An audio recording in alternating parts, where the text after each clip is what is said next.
personnes. On s'installe plutôt là-bas. Bonjour, un café et un thé s'il vous plaît.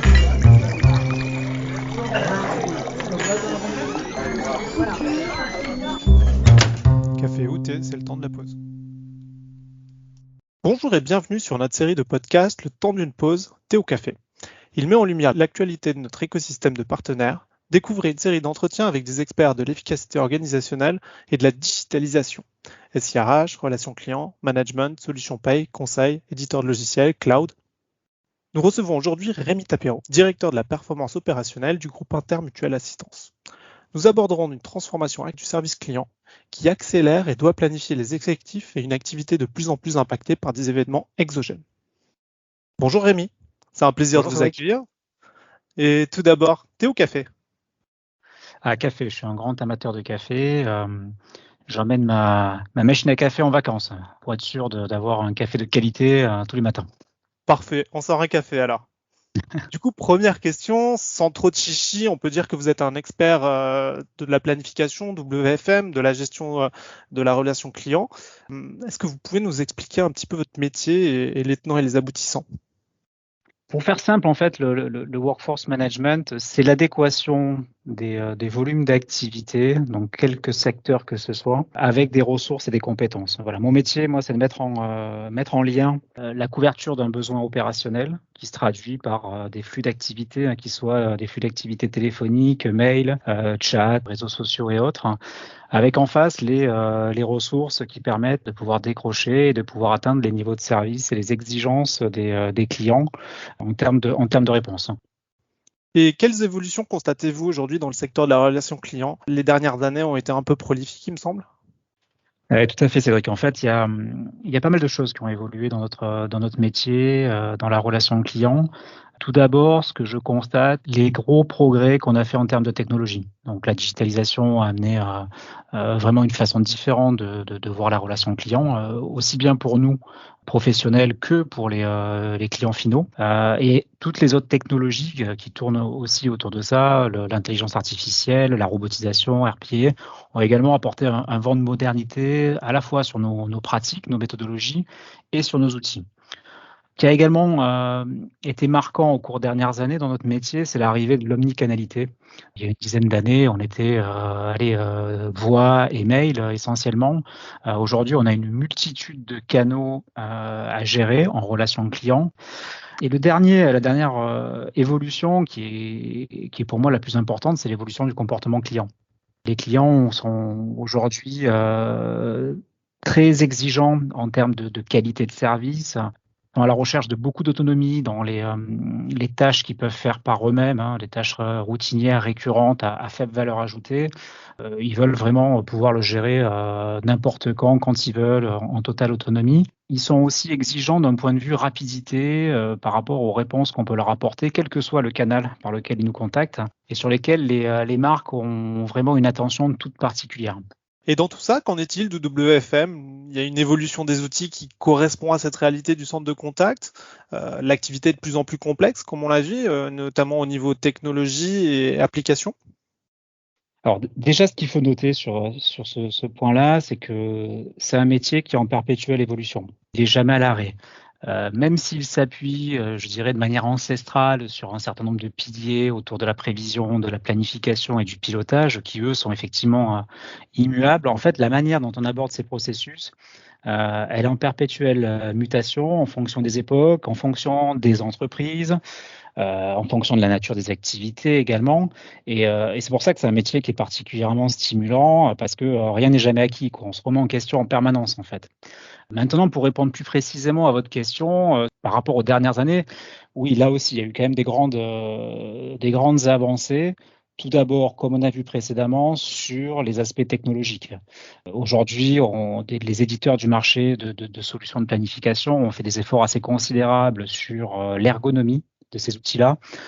C'est des outils qui sont rendus quand même beaucoup plus simples d'utilisation qu'ils n'étaient dans le passé. Ils sont beaucoup plus graphiques, plus intuitifs. Et du coup, leur administration, elle est beaucoup plus accessible à la fois pour les spécialistes, ceux qui utilisent les solutions, mais aussi pour les clients finaux de ces processus-là, c'est-à-dire les managers, les collaborateurs.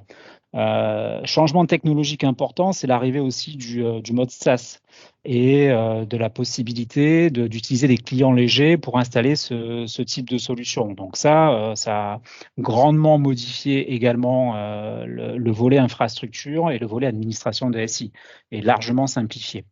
Aujourd'hui aussi, ce qu'il faut noter, c'est que les outils de planification, c'est plus des outils qui fonctionnent en stand-alone. Ils fonctionnent dans un écosystème complexe et intégré qui peut être connecté à du SIRH, qui peut être connecté à de la GTA, qui est connecté naturellement de manière historique à un ACD, qui est connecté aussi à de la BI pour faire de l'exploitation de données. Donc maintenant, c'est vraiment un écosystème assez complexe et assez complet qui permet vraiment d'avoir une chaîne sans couture de l'ensemble de ces SI, ce qui n'était pas forcément le cas auparavant, où on avait des briques qui étaient potentiellement isolées et difficilement interconnectables. Deuxième volet, aujourd'hui, on pilote des organisations beaucoup plus complexes que dans le passé. On a des environnements, des activités qui sont multisites. On a de la multicompétence, on a du multicanal, et en fait, toute la multiplication de ces champs-là a complètement bouleversé notre métier et les principes de planification. Si on prend par exemple l'arrivée du chat, c'est un média qui est assez intéressant parce qu'il est un peu hybride. Il est à la fois synchrone et asynchrone. Et c'est vrai que c'est quelque chose que nous n'avions pas l'habitude de gérer, nous, en planification, l'arrivée de ce type de média.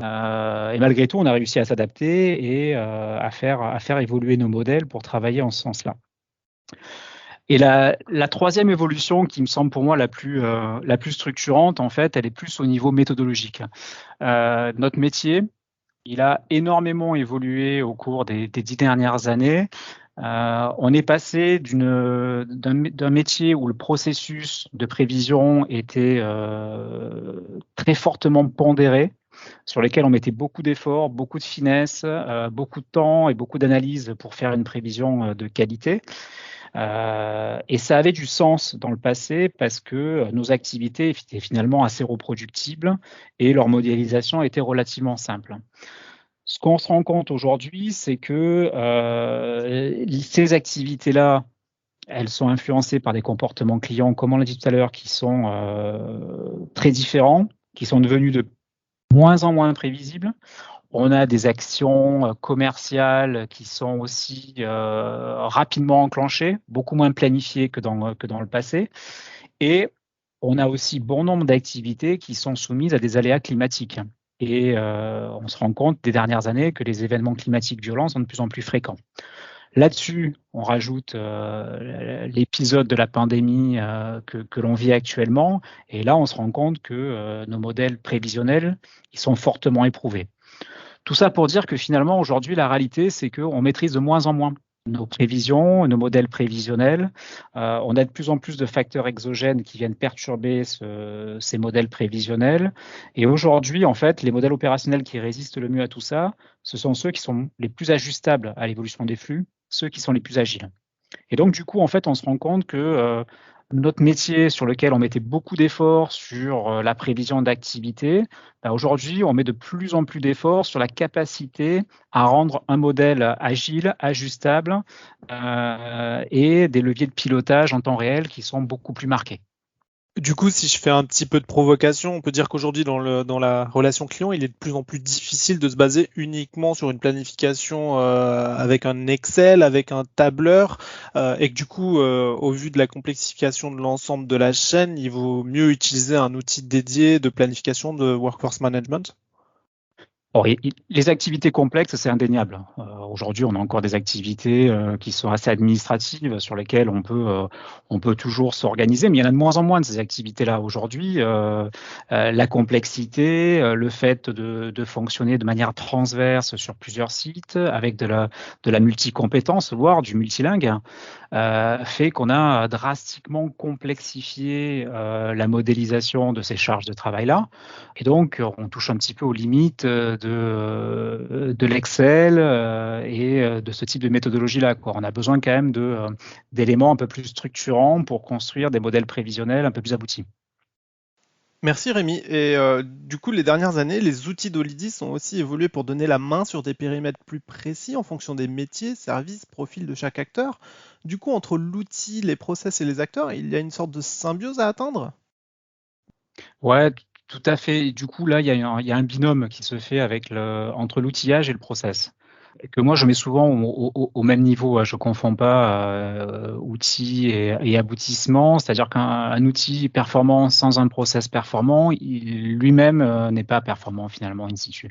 Donc, il y a vraiment une réflexion à avoir sur comment on veut fonctionner, de quelle manière on embarque l'ensemble des parties prenantes du processus pour fonctionner dans ce schéma-là. Et ensuite, effectivement, là, l'outil va pouvoir délivrer la pleine puissance, sa pleine capacité pour optimiser un certain nombre de choses et pour industrialiser aussi un certain nombre de choses. Une évolution forte au niveau de la relation client. Et qu'en est-il de l'impact sur les collaborateurs et des différents types de profils de collaborateurs qu'on a aujourd'hui? On est forcément soumis effectivement à ces principes d'évolution dans l'entreprise, notamment sur des demandes de nouvelles générations qui sont en attente d'organisation du temps de travail qui sont complètement différentes que celles de leurs aînés. On a des modèles aujourd'hui qui sont assez hybrides finalement par rapport à des modèles que l'on connaissait dans le passé, qui étaient très institutionnalisés, sur lesquels tout reposait sur le principe de l'égalité. Aujourd'hui, on n'est plus du tout dans ce schéma-là. Et il faut être capable, en fait, de proposer non pas un modèle de planification pour une activité, mais plusieurs modèles de planification au sein même d'une activité. Et c'est ça qui permet, en fait, d'imbriquer les différentes contraintes, les différentes attentes et de pouvoir, in fine, avoir un produit fini au niveau de la planification qui, à la fois, répond aux exigences opérationnelles, hein, au niveau de service, par exemple, mais qui répond aussi aux attentes des collaborateurs. Il faut savoir, dans nos métiers, une des grandes difficultés, c'est le recrutement aujourd'hui. Le recrutement et la fidélisation des collaborateurs. On est fortement challengé, nous, sur nos métiers, pour être capable d'être innovants, créatifs, force de proposition sur de nouveaux modèles organisationnels sur lesquels on pourrait être attractif par rapport aux collaborateurs. Du coup, c'est exactement ce que la flexibilité, entre guillemets, a comme impact sur le collaborateur. Donc, du coup, le rôle du workforce management intervient aussi pour améliorer, pour atteindre un meilleur équilibre entre le collaborateur et l'entreprise, c'est-à-dire améliorer la qualité de vie au travail. Et ça, c'est quelque chose d'important, notamment pour la fidélisation, j'imagine. Les outils du marché nous permettent à adresser beaucoup plus facilement ce type de situation que dans le passé. On arrive à trouver finalement des systèmes gagnant-gagnant où nous, on est capable d'aller chercher plus de flexibilité et en contrepartie, on répond mieux aux attentes des collaborateurs. Il faut vraiment qu'on arrive à trouver cet équilibre-là par rapport au modèle que l'on peut proposer. Il n'y a que comme ça que ça peut marcher parce que de toute façon, on a bien évidemment des objectifs de service, des objectifs de requis minimum sur certaines plages horaires sur lesquelles on ne pourra pas s'affranchir. Sauf que aujourd'hui, on est capable d'adresser de manière individuelle beaucoup plus finement les attentes des collaborateurs et construire au global un système de planification qui permet de répondre aux différentes exigences des uns et des autres. On a des collaborateurs qui souhaitent travailler plutôt du soir parce qu'ils ne sont pas du matin. On a des collaborateurs qui préfèrent avoir tel jour de repos dans la semaine quand ils travaillent le week-end. On a des collaborateurs, eux, dont l'attente, c'est d'avoir de la visibilité dans le temps au niveau de leur planning. C'est pas forcément des contraintes qui s'opposent finalement, puisque globalement, en prenant la somme de tous ces éléments-là, on est potentiellement en mesure de reconstruire un modèle organisationnel qui répond à ces demandes. Et nous, en contrepartie, effectivement, notre objectif, c'est de pouvoir mettre en place une organisation qui est plus flexible à partir du moment où on est capable de répondre aux attentes des collaborateurs. Et du coup, on parlait de crise sanitaire, donc d'événements exogènes. Euh, de quelle manière, en fait, cette crise a été ressentie au niveau de la relation client? Alors ça a été un cataclysme, hein, très honnêtement. Voilà, on ne s'attendait pas à ça et on n'était pas prêt. Ça a été effectivement assez difficile, mais moi, ce que je retiens essentiellement de cette crise, c'est que ça a été un formidable accélérateur de transformation et un catalyseur d'innovation également. Particulièrement dans notre secteur d'activité, on a réalisé des choses vraiment incroyables dans un temps record, quoi, finalement. Les entreprises de services, elles ont réussi à à faire preuve d'une capacité d'adaptation incroyable. 100% des collaborateurs ont pu être mis en télétravail en moins de 2 semaines, hein, pour la plupart des entreprises. Et on parle de milliers de collaborateurs, hein, sur nos secteurs d'activité. Donc c'est un vrai défi. Imaginez-vous, avant la Covid, aller voir un patron, un chef d'entreprise dans le domaine du service et lui dire, voilà, dans 15 jours, 100% de tes collaborateurs sont en télétravail.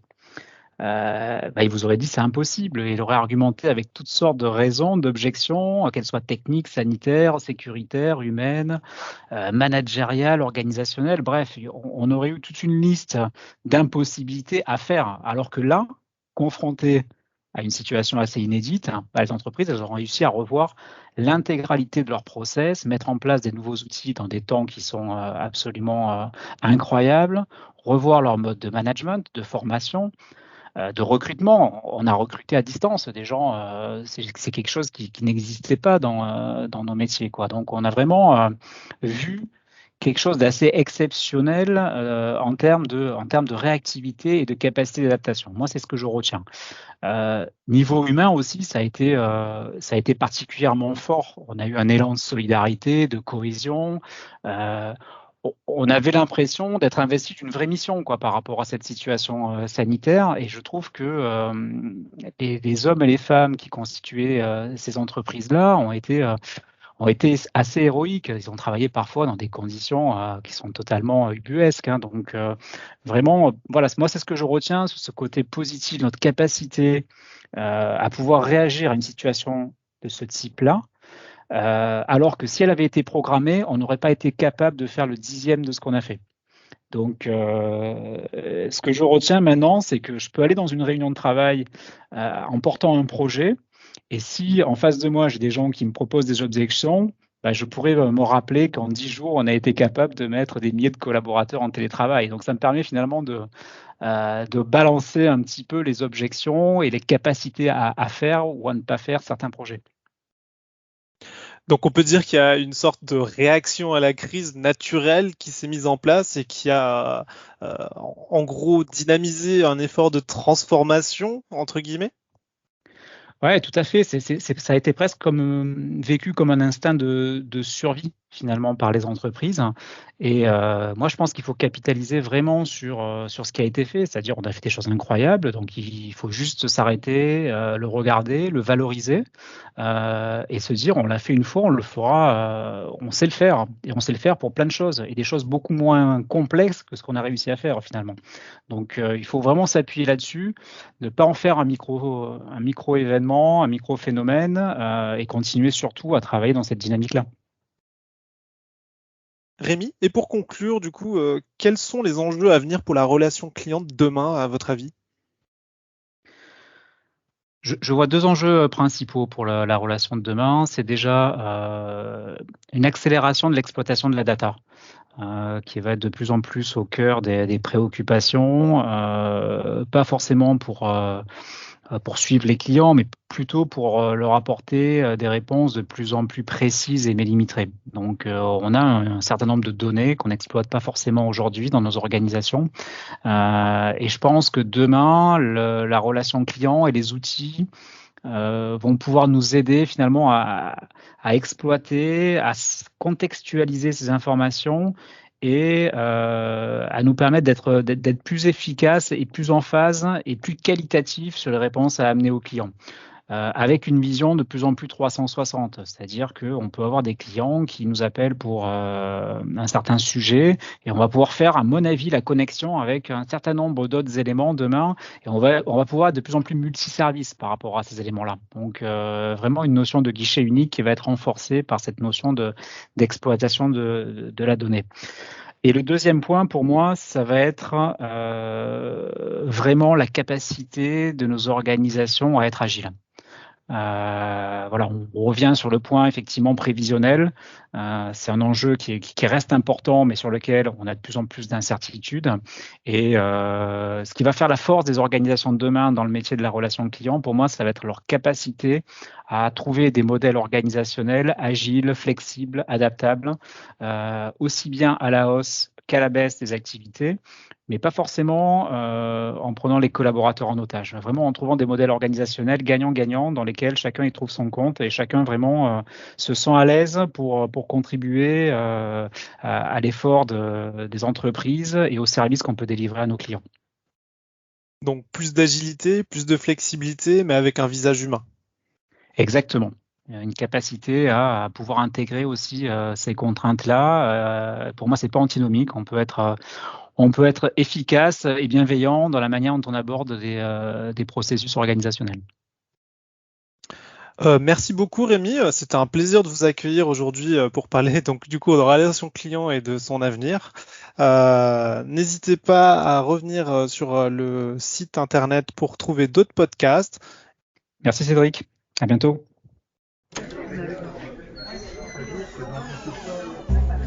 Je prendrais bien un thé.